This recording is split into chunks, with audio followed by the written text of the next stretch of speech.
Ladies and gentlemen, welcome to another episode of Sit Downs with Charlie Brown. I'm your host, DJ Charlie Brown, or whatever you like to call me. And today, ladies and gentlemen, have a new guest on here for this episode. Someone who's a first-time guest, Mr. JJ Vikings, or I'm sorry if I don't know your full official name, but he is someone who is big in the Vikings community fan base. So, JJ, how you doing, my friend? I'm doing great, and JJ Vikings is just fine. Yeah, So, no. it's a great time to be a Minnesota Vikings fan. It's a great time to cheer for the Vikings with the team that they have, Mm-hmm. and with the awesome staff and the front office that's been doing great work to keep this team, with only skillful players and great players and people that can really benefit and contribute to the team and have some great commitment to hopefully if we're really lucky, win the Super Bowl, Lombardi Trophy. Yeah, no, that's as trust me, I've been a Vikings fan for a majority of my life. That's always the hope. It's the hope that is dangerous, my friend. It's the hope.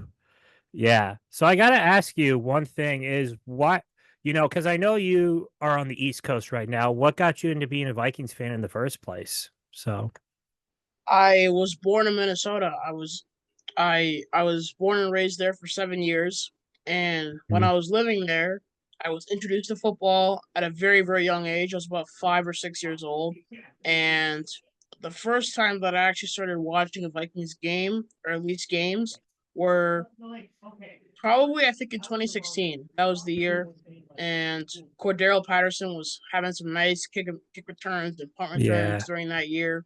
So I think that was the year that really made the fan base of the Vikings, or at least my fandom for the Yeah. Vikings, off. Yeah, because for me, I think mine was, I want to say first memory of cheering for them was like, at least that I can remember was '08. Because I remember like the whole thing with Brett Favre coming here, like he was essentially, it was like people were buzzing about Super Bowls and all this, but then ended the way we wanted, which yeah. Yeah, so that's sort of my introduction to being a Vikings fan, and ever since then, I've followed them for the longest time. Like I know you probably see this right in the background. I do own a Bears towel, but there's a story behind this. So if you remember, for the people listening, I believe this was uh, this was 2021. When Aaron Rodgers was still on the Packers, so my Right. mom actually went to the infamous game where, he was playing the Bears and he went in the end zone. I own you. I still own you. So that towel is from that game. So that's why I own that. So, I still bleed the Vikings. So I just own that because it's a cool memory. So yeah. Yeah. I mean, you know, I'm not gonna side with either team, whether the Packers or Bears. I just like Yeah. anytime any team in the NFC North is playing each other that isn't the Vikings, I just say, man, I hope they both lose. Honestly. Yeah, that's fair. That's a fair analysis, my friend. That's a fair analysis. So yeah. Yeah, I gotta ask, since I know you're probably a younger fan, I kind of want to ask, what is your favorite moment in being a Vikings fan, Because I know everyone always has a different answer. So, Number one, Minneapolis Miracle. hmm Number two, the Justin Jefferson catch. hmm Number three, I'd have to say watching Xavier. No, no, no. Number three, I think would be the Cordero Patterson punt return touchdown. I think kick return, one Yeah. of the two, against the Cardinals back in 2016, I believe it was. Number four, I think Xavier Rhodes on a pick six. And then number five, I'd say the greatest comeback in NFL history. Yeah, no, no, those are definitely great ones that I also have on there. Like uh Minneapolis Miracle is definitely top tier for me, just because, I feel like you got to think about it. For me as a Vikings fan, like it was, it had been 10 years at that point since we lost in the NFC Championship game to the Saints. And, it just felt so satisfying personally just to watch Sean Payton eat it for once in his life, because I've never been a big Sean Payton fan, and this isn't me attacking him personally, but it's just like, he's acted a bit arrogant all the and it's not been that. But yeah, I definitely would put, for me, like one that always hold. a bit close is I believe this was one of Brett Favre's first games with the Vikings where he fired.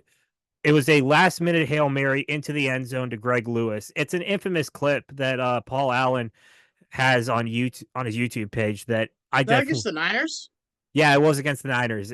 Yeah, Winers. That's a personal favorite. So yeah, but definitely those are some of the top moments for my career, which is I know not saying much because I wasn't around for the first four Super Bowls, sadly. So yeah. I'm grateful that I wasn't. I wouldn't be able to handle it. Oh, dude, yeah, no, I just feel like it would cause me too much stress because I remember like when they were the comeback against the Colts, I had to go into work that day, and the whole car ride into work, I was just gripping the wheel, just like, why is this happening? Because like that was supposed to be the game where okay, you lost last week to Detroit. This was the get right game where you go and clinch the division, and then we kind of know how the story unfolded from there, essentially. So yeah. Definitely, Lee. So, obviously, one thing I did want to ask you was your Mount Rushmore of all time Vikings players, because I know it's very interchangeable and a very loaded question, but it is something that gets you thinking. Because I know mine, like I got to give love to both offense and defensive players. So I'd say for me, it's Randy Moss is on there, and then Adrian Peterson. I'd then put Alan Page, who's a bit of an older guy, but was the league MVP at one point. And then I'd also put John Randall on there because he would was different, man. He had the regulators. He was just very special for a D tackle. So How many players can I have on there? you can give as many as you want, but I just did four because like you think the Mount Rushmore, like the question of the Mount Rushmore actual monument, like the four presidents, that sort of thing. So, but Right. if you want to go more, go right for it, man. So So of my four, I'm gonna start with the four that I have been growing up watching. I'm gonna start with Case Keenum, yeah, Stephon Diggs. Crap. I don't have enough room for three more. Um. Okay, I might have to take Case Keenum off. Actually, no, I'll take Stephon Diggs off. yeah. So Case Keenum. Oh man, I can't hate on the Minneapolis Miracle guy though. Yeah, no, like, yeah, like here's the thing. Like, I can stand it, but like, here's my thing I will say. Like, in terms of like Vikings quarterbacks, like Keenum, I feel like I don't think Keenum really makes the list of like the all-time greats because I think you can't leave off guys like Tarkenton, Culpepper. And as much as I know people don't like him, Kirk was probably one of the best quarterbacks this team had had in a very good bit. He was So, really accurate. Yeah, he was the one that you know who was the reason why Jordan Addison was getting the production that he had. And hmm. I'm not saying that was all because of Kirk. Jordan Addison has his own skills, and he took advantage of an underthrown ball and ripped it out of Charvarius Ward's hands. So that's obviously Definitely. that was Addison. But what I do have to say is my Mount Rushmore for the Vikings fans that I've been watching growing up so far, probably Stephon Diggs, Adam Thielen, Harrison Smith, and Daniil Yeah, Hunter. definitely. Lee, And then because here's the thing with the Vikings. They've had so many you could go through almost every single era, like from the days of the Purple People Eaters to the 80s and 90s to the early 2000s. They've had some phenomenal players walk in and out the doors. Like even like guys who are probably going to be eventual Hall of Famers because Patrick Peterson's going to probably be in the Hall of Fame. Many players like that. So it really is hard, but I do think you're able to like find out like okay, who do you think was like if you were to have to make a team of like the greatest Vikings of all time, I think it would be pretty consistent. So you get what I'm saying? yeah, Mhm. But yeah, so obviously, since we've been talking Vikings football, I kind of wanted your thoughts on free agency and outlook going into training camp because obviously this week has been not the best for us. I'm not going to go deep into like some of the boneheaded decisions made by some of our players. But, personally, like, here's my thing. I know people are saying like, oh, the Vikings are going to be bad this year. I don't think so. And here's my Wait, who's reason. saying that? Who's saying that? Just like, like a lot of people, like I've talked with people who said like, I don't know, man, just because here's the thing, I'd say like it's mostly they have doubts about the quarterback position because Sam Darnold, like, here's the thing, like I'll give him credit, his tenure with the Jets and the Panthers were not on him. Those were two bad situations that I think you could have had Tom Brady in those situations and he wouldn't have succeeded. So, Right, right. but yeah, I think realistically, like, I don't think we're going to be a bad team. I'd say the floor is like same as last year, 7-10, because I think realistically, they have they have two things that to their advantage. First is the skill position group, just because I think aside from the Niners and the Eagles, they have probably one of the best skill position groups. You have Aaron Jones in the backfield and a couple other like guys like Cam Akers, a couple of the rookies. You have Justin Jefferson, Addison, and I want to say like Brandon Powell is probably going to be your wide receiver three going into camp, and you have T.J. Hawkinson. The all offensive line is also very quality. You also had the defense that was overhauled in the offseason, with Jonathan Grenard, Blake Cashman, Andrew Van Ginkel, all these guys that they're bringing in. And obviously Flores is still here. So you know, I think realistically, you just need a quarterback who's not going to throw a bunch of turnovers. And even then, like for example, like last season, Justin Jefferson missed half the year, had four different quarterbacks, and he still was able to put up 1,000 yards. Like I think we'll be okay. So yeah. I think we'll be okay too. I'm looking at 10-7 at the least because I Mhm. think that the team that this coaching staff, or rather this front office, specifically Kwesi Adofo-Mensah and whoever's working with him, the team that Mhm. they've put together, I don't see how we don't succeed. Honestly, Yeah, I think realistically, it depends on scheduling because I have the schedule up right now. Week one against the Giants, I think that should be easy just because if you've been watching their hard knocks, it makes you wonder what are these guys thinking? So yeah, as much as I want to say we're not beating the Niners, we're not beating the Texans, like I think we'll pick up like one against Green Bay. Probably the Jets. I don't think we're beating teams like Detroit. Rams is a coin flip. Seahawks is a coin flip. You can probably beat Arizona. You could probably beat Tennessee, but right? it's a lot of games that like it's either one sided or it's kind of like eh, coin flip, coin flip games. Which I think realistically, like I'd say the floor is 7-10 just because you still have a lot of tough competition and the division's gonna get a little bit harder because Detroit I think is still probably the favorite to win the division again. Green Bay, I don't know how they do it, but they keep finding them. And then Chicago is Chicago's weird to me because I don't understand a lot of the hype behind him. Don't get me wrong, Caleb Williams. I watched him play at USC. I think he is a very talented quarterback.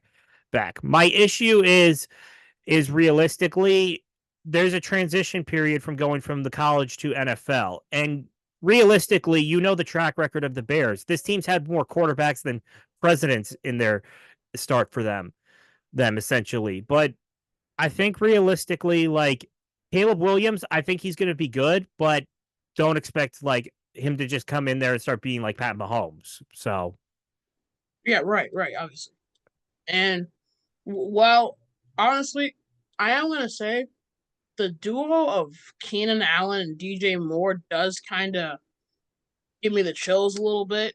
yeah, I say we can handle it, but the Bears, they hit the jackpot with those two receivers. That's what I have to say. But they're not going to yeah, get very far. They're going to do some Bears stuff. The hmm Lions will hopefully do some Lions stuff. Although I do have a lot more respect for Amon-Ra St. Brown after that documentary that I saw Yeah, on no, YouTube. like that's the thing. Like, as much as I want to egg on the Lions for previous years, like I do have to show a lot of respect because Dan Campbell, like I didn't think he'd be this good of a coach, but he's really flipped the switch of this team and really gotten them back to what they were in like they have been they were in like the 60s and 70s. So it's really impressive, and I do got a lot of respect for it, even if they are a division rival. And there's one thing we can say with pride: it is we don't like Green Bay because man, the amount of times I have had some mixed feelings with Green Bay is mind-boggling. It's just, Right. yeah, It makes a because lot of sense too, because I obviously grew up disliking the Packers too, and there were always like kind of like kerfuffles on the field that you don't normally see with like regular teams playing each other. It's always yeah, those rivalries where things can get a bit more intense, and even fights breaking out on the field. Like lots of hmm things can happen when you're playing your rivals, and obviously it's not as intense of a rivalry as say the Red Sox and the Yankees. It's not that intense, but yeah, it is pretty big to the point where mm-hmm. there will be some trash talking definitely, especially when Devontae was still there, and a lot of Yeah, a lot of things will happen. But both teams have definitely made mistakes playing each other, definitely, and there were times like in the past, I'd say like 2015 or so, where the Packers used to really beat us, but I think we kind of got yeah. The past few years, like we've always split with them. Them usually, like like last year, like the last 2 years, for example, 2022, we beat them early. We beat them week 1, and then week 15, we got beat in Lambeau. week What? 17. Yeah, week 17. My bad. And then last year it was we beat them in Lambeau, but then got smoked it on New Year's Eve, which that's a different thing. But I do feel like it like with the Packers, like we've never it's always been a competitive because I think like, Aaron Rodgers, I think is like just a smidge over 500 against us when it comes to it. Cause I know this for a fact. He is like 2-6 at US Bank Stadium ever since it Right. opened. So yeah. Speaking of which, we play him in London this year. Yeah, So we that's got robbed. We got robbed by the NFL. Definitely, we should have been able to boo on Aaron Rodgers in Minnesota. yeah. And honestly, Yeah. I don't think he cares that much. Honestly, the Yeah, way I don't he's think he been cares. avoiding the team, Dude, like that's the thing. Like that Jets game, like I think that's gonna be a win for us because Vikings have always had a good not always had a good track record in London, and plus I feel like the Jets this year, like they don't have a good sense of leadership in that room. Like I love Garrett Wilson as a player, but I feel like no one on the coaching staff, no one's setting the example. You have Aaron Rodgers missing training camp and doing all this stuff and just being kind of annoying. It's like, dude, can you just prove people? All right, just prove people. That's what you need to be doing. So definitely, I totally agree with that because uh, it's not enough. It's not enough to try to talk your way into getting things. You have to prove it. You have to earn it. mhm. Aaron Rodgers has to earn things. Yeah, because here's the thing, the big thing with it, and as much as I, like here's the thing. He's won one Super Bowl in his career, and that was early on. Ever since then, what have you done for us lately? Lately, constantly you've made the playoffs, but like the furthest you've gotten is the NFC Championship game where you've gotten the brakes beaten off you. But realistically, I think, you know, with Aaron Rodgers, like I can I think he's gonna do better. I think realistically he'll make the Jets better this year, but I don't know if Super Bowl is going to be in that conversation. So no, but yeah, I don't think so either. I am excited to see lots of matchups between Justin Jefferson and not just Sauce Gardner in that game, but a lot more elite corners. Yeah. Give him a real chance to prove how great of a receiver he is, and to continue to build that legacy and eventually dynasty of him being the best wide receiver in the NFL, and hopefully adding rings to that. Yeah, definitely. Definitely, my man. Man. So I'm checking our time here. We're running out of it. JJ, thank you so much again for coming on and answering a Of couple course. questions that I have. And everyone, please stay tuned. I got some more content coming your way. But until then, we will see you guys next time. JJ, thank you again. Let's go. Let's go.